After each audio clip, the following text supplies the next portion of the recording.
Hola, hola, tengan buenas noches todos ustedes, estimados seguidores del canal. Bienvenidos de nueva cuenta al canal del Gato Matemático. En este día, más bien, en esta noche, vamos a hablar un poquito más de lo que viene siendo historias matemáticas. Ok, pero vamos a hacer un pequeño cambio. Anteriormente habíamos hablado de que lo que era más bien la creación de los números y el accidente matemático. Luego de ahí quería yo brincar a lo que venía siendo la forma, es decir, una vez que aparecen los números empezamos a tener un poquito de lo que es la concepción de la geometría y cómo esas formas pues están basadas en los números que nosotros pues se fueron dando conforme fue dándose esa necesidad de construirse, ¿no? Hoy en este capítulo quiero hablar más bien de una consecuencia directa de lo que es la parte de la creación de los números, que tiene que ver con algo que igual dentro de el ámbito académico pues tiene que ver un poco con la aritmética y lo que le sigue, ¿no? En este caso pues quiero hablar un poquito de lo que es el álgebra, pero la verdad quiero basarme de un libro que he estado leyendo, que la verdad está muy bueno, muy interesante. Ya lo había yo presentado con anterioridad. Se llama El lenguaje de las matemáticas, del doctor Raúl Rojas. No tengo la dicha de conocerlo, es primera vez que leo su libro. Por allá algunos estudiantes míos, ex estudiantes más que nada, me estuvieron diciendo que sí lo conocen. Estuve leyendo comentarios de que el libro es muy bueno, tiene notas muy interesantes. Y la verdad pues quiero basarme de él. Quiero leer unas partes, comentarlo de manera breve. Son muchos en cortos que hay y la verdad no quiero fastidiarlos demasiado, ¿no? Sí habla sobre lo que es cómo fue creciendo parte de la matemática en la historia y sobre todo la simbología que utilizamos. Aquí es interesante el hecho de que pues los símbolos lo utilizan los de ingeniería, los matemáticos, los mercadólogos, los administradores, los contadores, los médicos, enfermeros. Y pues uno se ha preguntado, ¿y de dónde provienen? ¿Qué es lo que lo genera? Una de las consecuencias que tiene la matemática en la escuela, señores, es que nunca nos enseñan la historia, nunca nos las presentan. Y este libro realmente lo presenta de una manera tan amena que hasta yo dije, sí, cierto, hay cosas que sí vi cuando estudié la secundaria, la preparatoria, cuando estudié lo que viene siendo la universidad, que es ahí donde pues me pude adentrar un poquito más en lo que es la historia matemática y es lo que más me gustó. La verdad, como yo les decía, no soy de leer, me cuesta mucho trabajo centrar a leerme un libro porque pues estoy siempre ocupado, pero bueno, la verdad me encantó la primera parte, y pues sí quisiera yo platicárselos un poquito, ¿no? De hecho el autor comienza diciendo que gracias a lo que viene siendo el tiempo de experiencia que tiene con los estudiantes, pues bueno, se fue adentrando poco a poco, y el hecho de que siempre enseñamos una matemática de tal forma que nunca nos preguntamos ¿y de dónde proviene este concepto? ¿Y de dónde proviene este símbolo? ¿Y por qué tiene que ser así? O tal vez nada más lo nombramos de manera general como la S de Leibniz, porque a Leibniz se le ocurrió y puso la S de sigma de la integral porque se ve bien bonita, ¿no? ¿Y por qué la E de Euler? ¿Por qué I? ¿Por qué pi? ¿Por qué la letra pi y por qué representa 3.14, 15, 92 y 50 mil millones de dígitos más? Bueno, pues aquí nos explican parte de ello. De hecho, su primer capítulo se llama Prolegónema. Y yo, ¿perdón? Prolegómena. Ah, ok, prolegómena. ¿Qué demonios es prolegómena? O sea, desde ahí ya empezamos a decir, qué interesante, porque ni siquiera la palabra conozco.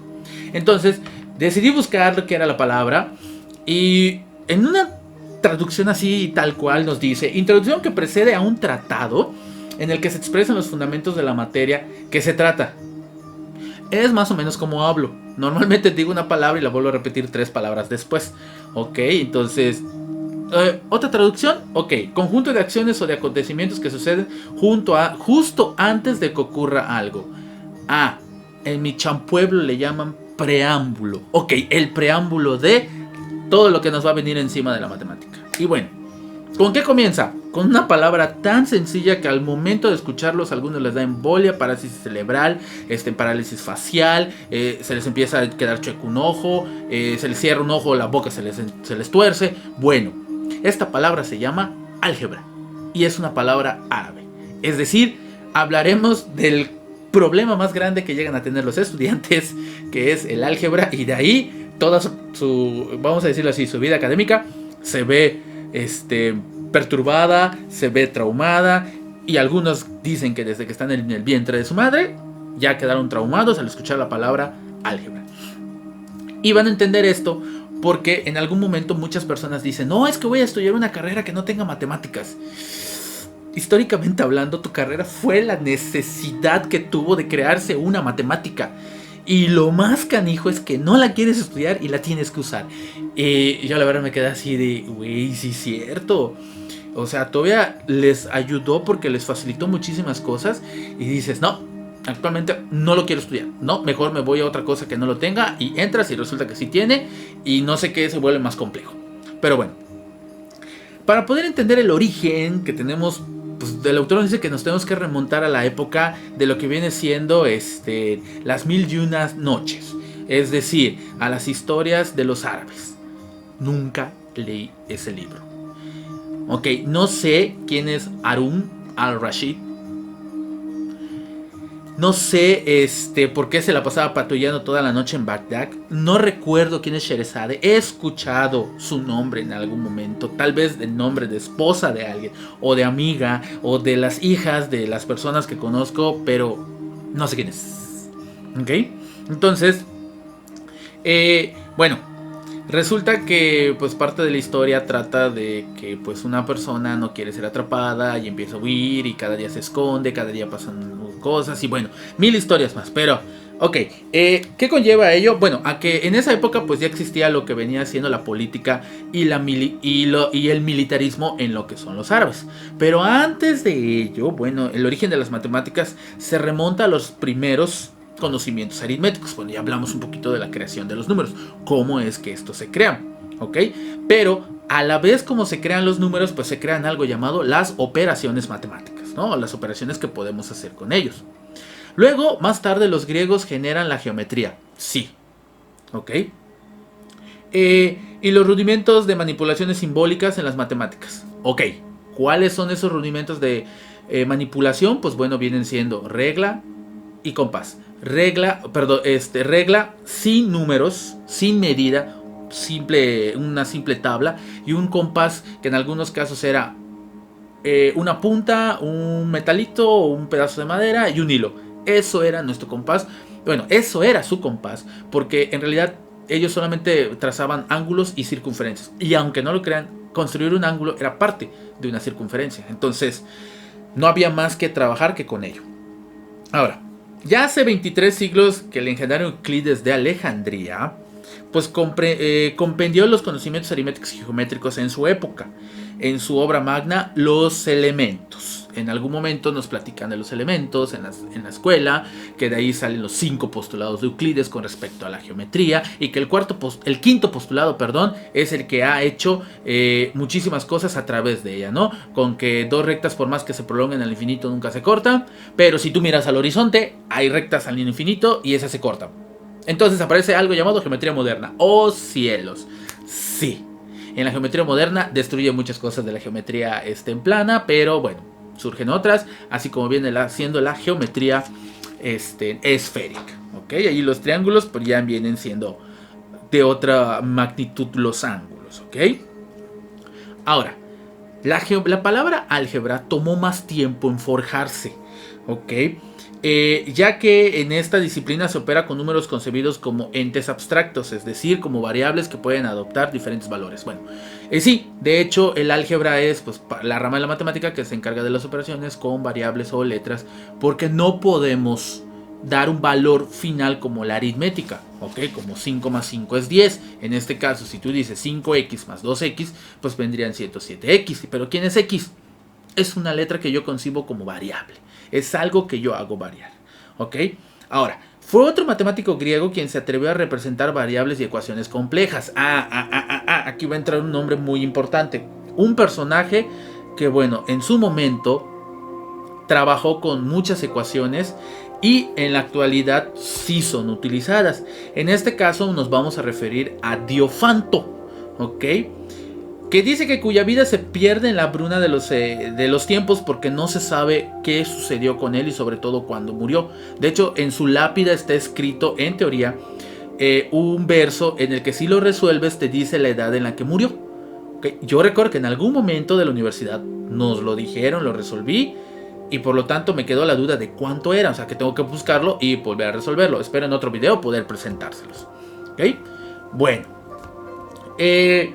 No se está tan seguro de cuándo nace. Algunos piensan que es en el siglo 3 de nuestra era, o sea, después de Cristo. Y él escribe 13 libros de su aritmética.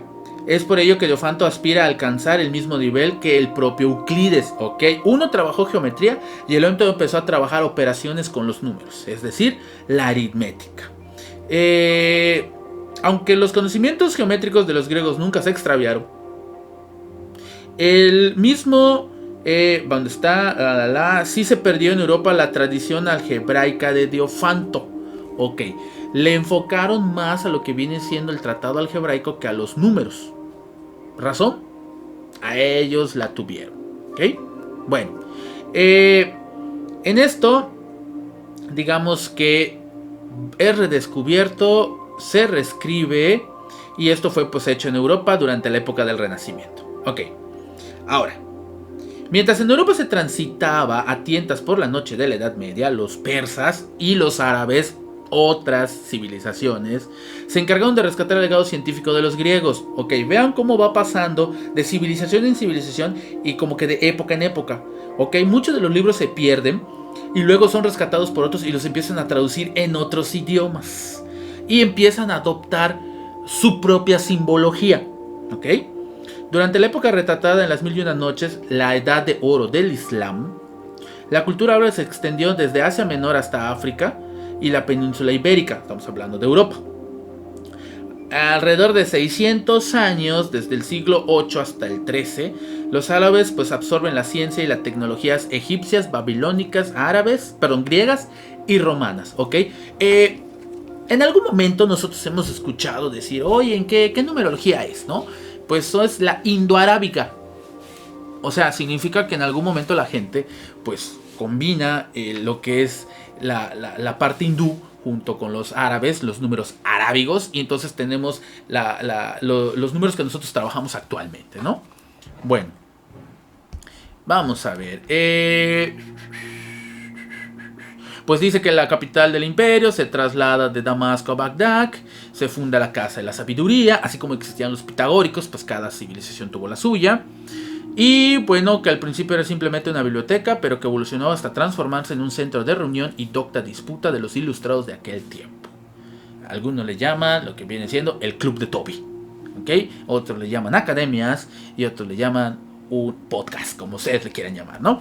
Bueno, ahora, aquí, cuando se crea esta casa, algo así como la reunión de los pitagóricos, ¿no?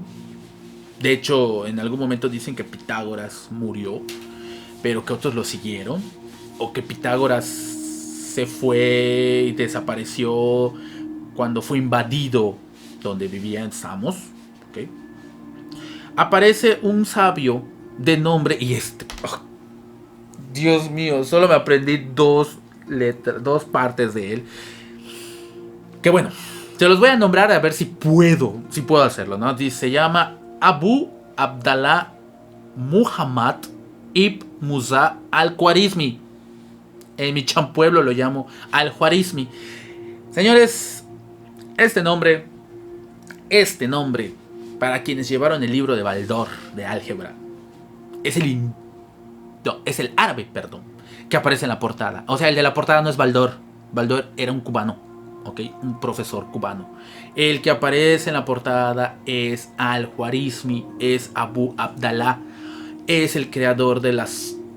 Bueno, ahorita lo voy a decir, ¿no? Bien, cuya fama pues perdura hasta la actualidad y al que evocamos cada vez que hablamos de las palabras algoritmos. O sea, es el primero en crear un algoritmo. El algoritmo de la solución de las ecuaciones lineales, de las ecuaciones cuadráticas, de las ecuaciones cúbicas. Bueno, hasta cierto grado, ¿ok? Ahora, de la proveniencia de al-Khwarizmi, de ahí proviene algoritmo, o sea, es parte de un vocablo de su nombre, o sea, que es como cuando dices la E de Euler. ¿Y cómo se llamaba Euler? O la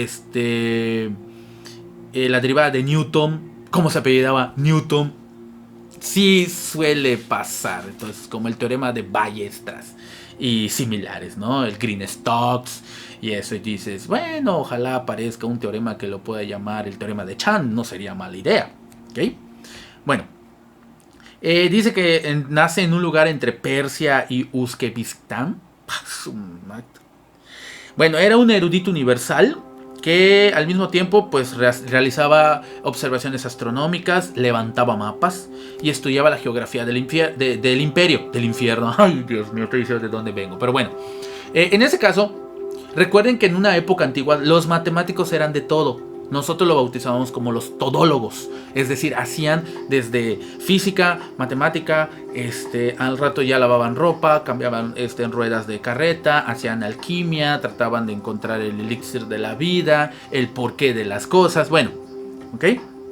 Entonces, así como también de las matemáticas, o sea, no solamente se dedicaba a lo que es la parte astronómica. Ahora, la palabra álgebra es precisamente un fragmento del título de su libro original, que se llama... Ay, Dios mío santo, ¿por qué me la ponen tan difícil? Ahora entiendo por qué cuando escuchas la palabra álgebra colapsas. Se llama Kitab al-Muqtasar fi Hisab al-Jabbar wal ¿qué? Muqabala. Ok. ¿En qué parte está la palabra álgebra? Ahora, cuando se traduce esto, de hecho es en la parte donde dice al-Jabbar.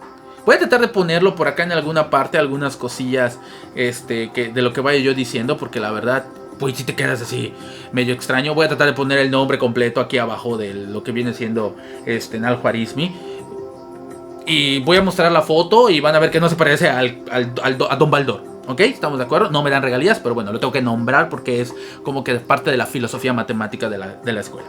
Ahora, algunos este nombre lo traducen como compendio de cálculos completando y balanceando. Bien, bien. Para los que se acuerdan de la primaria y secundaria de la época actual, han escuchado que las ecuaciones algunos lo llegan a resolver de tal forma que lo ven como una balanza. ¿Ok? Lo que tengo yo a la derecha lo tengo que tener a la izquierda. Es parte de lo que es la solución de las ecuaciones lineales. Se ve de esa forma, completando y balanceando. O sea, que no pierdas ese balance y que sea igual. ¡Oh, Dios mío! Vean hasta cuándo nos enteramos del por qué la maestra de primaria nos dice: a ver, niños, si yo tengo tantas pesas de esta forma aquí y quiero tener que pesen lo mismo, ¿cuántas pesas de tantas formas de que tienen este valor puedo tener del otro lado? Hace alusión al título del libro. ¿Ok?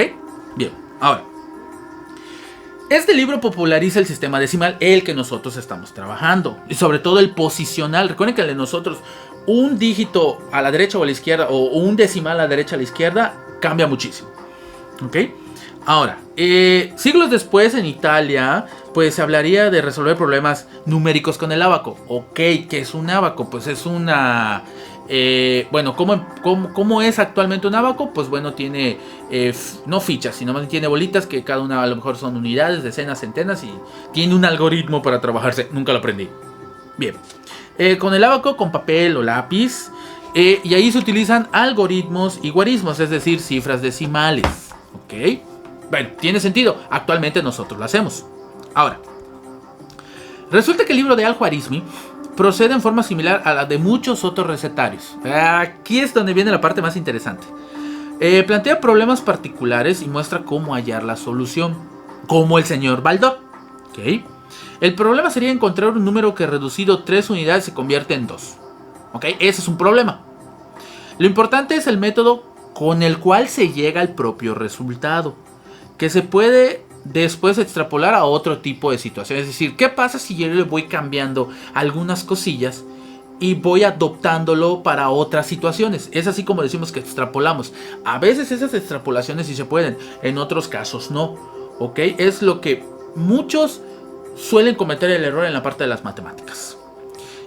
Ahora, fíjense bien. Este recetario se dirigía a lo que vienen siendo mercaderes, los del área de contabilidad, de administración, o sea, las carreras que tenemos actualmente. Y cuando llegan a esa parte, dicen, güey, no quiero matemáticas, no quiero contabilidad, no quiero llevar un libro, no quiero que me digan cómo determinar un ratio, no quiero que me digan cómo determinar una razón, no quiero saber la regla de 3, no quiero sacar porcentajes. Uy, pero si gracias a ustedes es que tenemos esta maravilla, porque fue por ustedes que se creó para facilitarles la vida, y todavía se los enseñan en la universidad o en la prepa para que les sigan facilitando la vida. Y digo, no se vale, ¿no? O sea, ahora sí, tengan mucho cuidado cuando digan, es que no quiero estudiar administración. Por ustedes también tenemos esto, ¿ok? Ahora, esto pues era para que los jueces pudieran tomar decisiones al momento de distribuir herencias, patrimonios, bienes y todo lo demás, como sucede actualmente. Era parecido a un manual, ¿ok? Ahora, en el caso de las igualdades algebraicas se procede como cuando se tiene una balanza, que era lo que les comentaba, de pesar y comparar objetos, ¿ok? Ahora, si movemos un peso, es decir, un número del otro lado, pues debemos tener cuidado de no destruir la igualdad. ¿Cómo nos enseñan, no? Cuando nos dicen, pasa sumando o restando, multiplicando, dividiendo, ¿ok? Hay que tener muchísimo cuidado con el signo. Ahora, por eso la palabra al-Jabr, lo voy a poner acá abajo, del título del libro de Al-Khwarizmi, pues muchos lo interpretan como completar, en referencia a la idea de completar expresiones matemáticas. Pues sí, eso con la finalidad de mantener un equilibrio en la propia expresión. Ahora, la traducción al latín en el 1145, pues se titula aquí, ya empiezan a adoptar como esa pequeña palabra, Liber Algebrae et Almucabola. ¿Ok? Y entonces empieza a aparecer la palabra álgebra en el repertorio europeo. Pasan los años y pues empieza a aceptar la palabra álgebra como de álgebra, como completar, y ya la tenemos universalmente hasta nuestra época. ¿Ok? Pero no es así. Casi 80 años los historiadores de la ciencia Salomon Gons y Otto Neugebauer rastrearon como si fueran detectives el origen del término álgebra. Y arribaron a un resultado diferente. Los dos investigadores analizaron las fuentes de Al-Khwarizmi, quien se basó de textos babilónicos, asirios y sumerios, todo lo que viene siendo la parte oriental. Y bueno, en particular la palabra asiria Gabru Maharu significa contraponer o ser igual. Y pues de ahí tenemos que los árabes adoptaron el sonido de la palabra, pero lo escribieron como Al-Jabr. Además, los árabes tenían su propia expresión del mismo significado. Otra cosa larga. Bueno, no tanto. Al-Muqabala. Que por eso el título de Al-Khwarizmi, al final, Al-Jabr wa Al-Muqabala, pues es en realidad a que hace referencia a suma o a la ciencia de las ecuaciones. Bueno, en suma, a la ciencia de las ecuaciones. Siendo Al-Jabr y Al-Muqabala términos asirios y árabes respectivamente para denotar la misma cosa, una ecuación. ¿Okay? Las expresiones que nosotros trabajamos actualmente. Ahora, todos los libros pues dice que tiene una doble historia, y es cierto. La de su escritura, que es para qué lo escribo y en quién influye. Ahora, mientras que Al-Khwarizmi no llegó al nivel de complejidad que Diofanto, por sus 13 libros, Al-Khwarizmi solo escribió uno, por lo que estoy entendiendo. Sí tuvo un impacto directo más inmediato. Pues sí, si lo estoy utilizando para la aplicación de lo que tengo ahorita, obviamente va a agarrar y todos lo van a querer adoptar. Ahora, Diofanto, digámoslo así, podría resolver hasta ecuaciones de distintas variables hasta la sexta potencia. Estamos hablando de x a la 6. Pero en su libro no podía ser utilizado como un manual algebraico, así como Al-Khwarizmi. ¿Por qué? Porque no eran problemas relevantes de la práctica. Es ahí donde algunos dicen, maestro, ¿y en qué me va a servir esto? O sea, cuando yo vaya a la tortillería voy a comprar x cuadrada más 2x más 3 de tortilla, kilogramos de tortilla. O sea, es la parte en donde colapsa lo que viene siendo algunas cosas que se crearon en la antigüedad que todavía no son aplicables, y que tal vez si lo son en un 40%, porque el otro 60% realmente son en centros de investigación, a lo que algunos hacen como manuales para poder pues ayudar a lo que es encontrar soluciones a problemas prácticos. ¿Ok? Muchas veces nos vamos solamente a resolver el problema y no entendemos el porqué de la creación de ello. Y aquí pues nos dicen algo, que se crea como primero parte de una extensión de algo que ya existió como Diofanto, a algo práctico o aplicado, que es el mercantilismo. ¿Ok? Ahora, En cambio, el libro de Al-Khwarizmi, por el contrario, incide en las matemáticas de uso diario en Europa a través de la popularización de su obra. Pues sí, tú haces un manual que te va a facilitar las cosas de lo que estás haciendo, obviamente, pues se va a vender, ¿no? Y bueno, pues de ahí pues tenemos que, digamos que son las situaciones que llegaron a suceder para la creación de algo que ahorita nosotros utilizamos en nuestros primeros cursos de matemáticas, que se llama el álgebra. El álgebra surge como necesidad de encontrarle solución a problemas prácticos, que nosotros hemos estado haciendo compendios más fuertes para meterle el por qué podemos hacer esas sustituciones, ese balanceo, esa comparación, ese famoso despeje. Bueno, lo que hicimos nada más fue enriquecer y intentar darle un sentido a algo que te están expresando. Diofanto, por su parte, lo que hizo fue trabajar de manera abstracta, mientras que Al-Khwarizmi lo que hizo fue trabajar de manera muy práctica. Señores, es así como nace el álgebra, es así como se construye la palabra, a partir de un título exuberante en donde una sola palabra era el fin de todo: completar, al-Jabr. Señores, espero que les haya gustado esta parte. Me basé ahora sí que partes textuales de lo que dice el libro. No digo mucho y cito porque a veces solo leo 2-3 palabras, muy poco voy a leer completo. Me está gustando mucho este libro, de verdad se lo recomiendo, quien lo pueda leer adelante. Y bueno, señores, pues no quiero tardar mucho, tampoco quiero extenderme demasiado, y pues nada más me queda decirles que pasen muy bonita noche, cuídense, nos estamos viendo. Recuerden en seguirme a través de mis redes sociales, pueden encontrarme en Facebook como Carlos Chan Romayo, en Instagram como Prof. Carlos Chan.